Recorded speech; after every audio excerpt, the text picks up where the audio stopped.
What's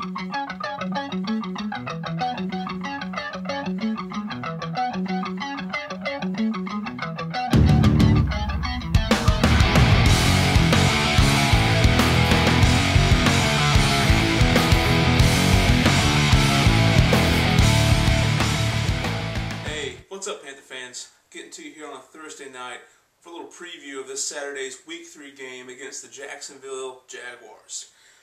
Okay, 0-2 coming into this week, but a very respectable 0-2 for such a young team, rookie starting quarterback, rookie head coach. We've had 2 straight losses, but both have only been by a touchdown. Had some great performances out of some certain people, had some bad injuries that have happened in the last 2 weeks, and so we're going into this Week 3 matchup against the Jaguars, which is, I think, a very winnable game. And so we're going to get to why I think it's winnable, what I think we need to do on this Sunday's game. Okay, let's start with our offensive matchup. We've got Cam Newton, rookie quarterback, but he's proven to be anything but a rookie the first 2 weeks, throwing for over 400 yards in his first 2 games. Just unprecedented, awesome gameplay is all you can really say about him. Need to really limit the turnovers this week. We don't want to see any more interceptions, or at least keep them to a minimum. I know it's a lot to ask for a rookie QB. He's still getting adapted. You know, you expect some, but you can't turn the ball over 3 times and expect to win. So hopefully he keeps it to 1 or 2 at the max, no more than that.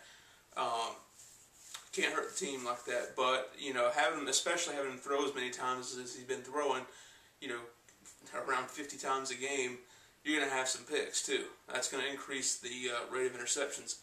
But talk about how we match up with this defense. We have our strong passing game and our pretty much non-existent rushing game to this point. Jacksonville is one of the strongest rush defenses in the NFL right now. They're very good at stopping the run. They limited last week. They limited Sean Green for the Jets. Limited him, I think, below 50 yards. Had a pretty bad game by his standards. And also week 1, having trouble remembering who they played off the top of my head right now, but also limited that person to very, very few yards.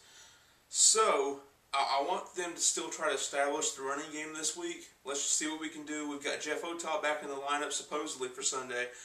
He's our best run blocking lineman. Let's try to run it around that side, use some tight ends, run the football some. I mean, it probably is not going to be a 50-50 split on play calling. I highly doubt it will be. But I would like to see, at least 30% runs this Sunday. It's been, not nearly that to this point. And, they seem content on it being that way, but personally I'm not. And I know a lot of fans aren't either. You have to have an established run game in order to have, defenses fear you. And it just has to be there, have a threat of it. So we need to get that in practice. Okay. Also have, some wide receiver matchups. Their pass defense has not been fantastic. They let the Jets hang over 40 points on them last week. I think it was around that. Sorry if I'm wrong on that. But it was a big game for them. They scored a lot of points, limited the Jaguars to only 3 points in that game. So if we want to pass the ball, odds are we'll have options to pass the ball. So, with that respect, I think we can put a lot of points on Jacksonville, like the Jets last week.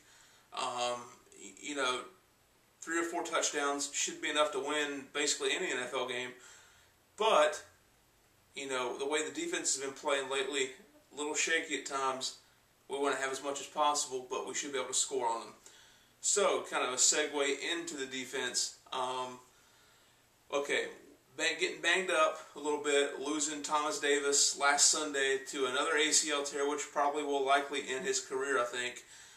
He came out with that tweet on Monday, I believe, saying that it was it kind of seemed like a farewell to the fans rather than hey, I'm going to get surgery, start rehabbing. More, it was like, thanks for all the good times, so and so. So, I mean, he's probably done for the career, which is really sad because Thomas Davis is a great player, great locker room guy. I mean, I just really hate it for the guy, and hate it for the team moving forward because we already lost John Beeson.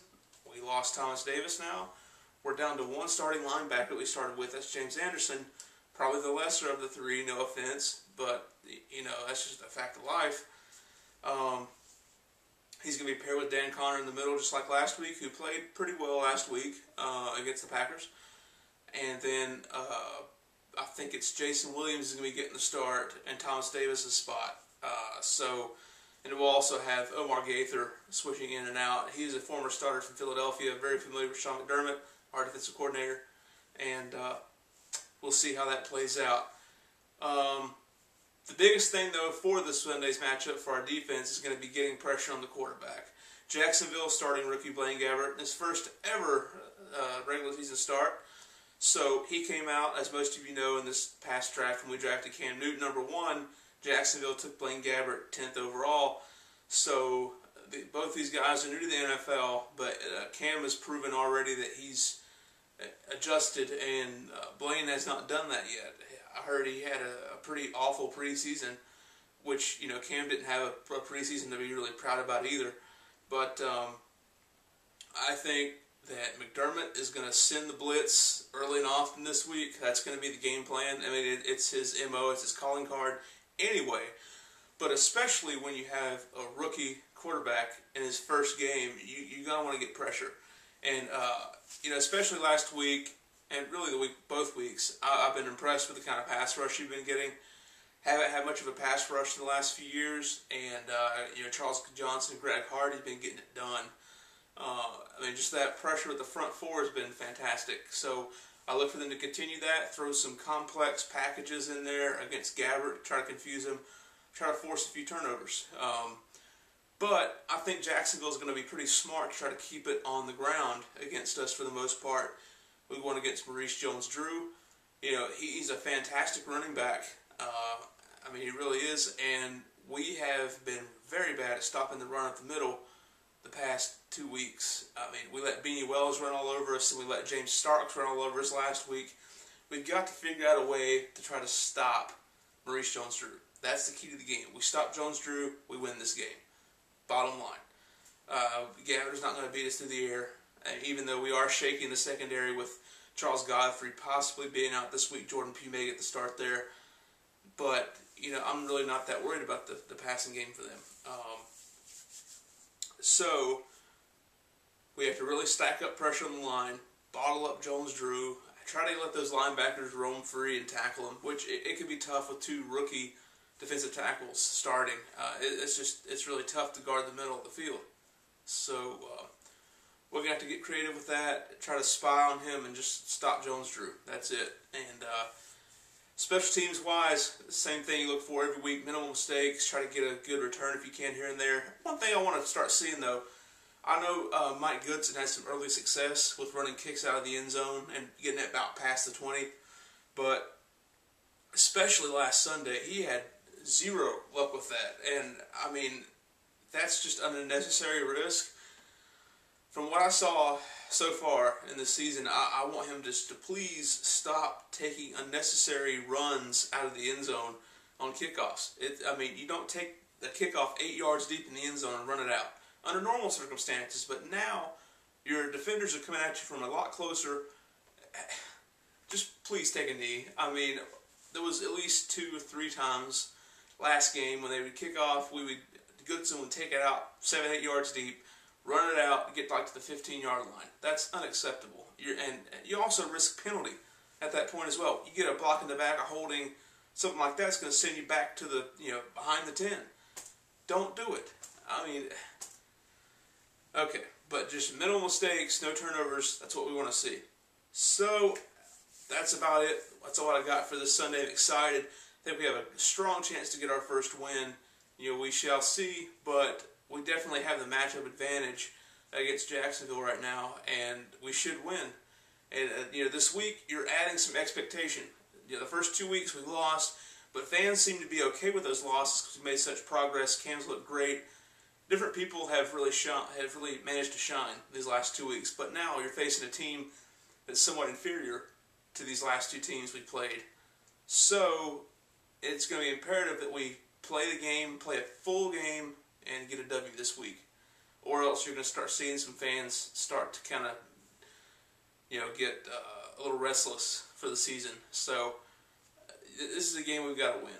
And that's really about all I've got. I'll get out there after the game, probably Sunday night, either that or Monday during the day. I'll have a review vid out for that. Just really excited.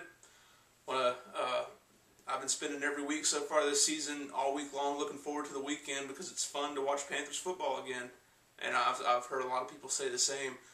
Just it's an exciting time right now, and just sit there and follow it and live it up. Because you never know when we'll be back in the dungeons that we were in the last couple years. So I'll talk to y'all soon. Remember to like the video, comment. If you have any questions for me, I'll be sure to get back to you. Anything like that. What are you looking for this Sunday? What do you think we should do? Keys to the game type of thing. That's what I'm into. So let's see what you have to say. If you haven't subscribed, be sure to click subscribe and do that, and you get my videos every week of the season. So in the meantime, go Panthers, and we'll talk to you on Sunday.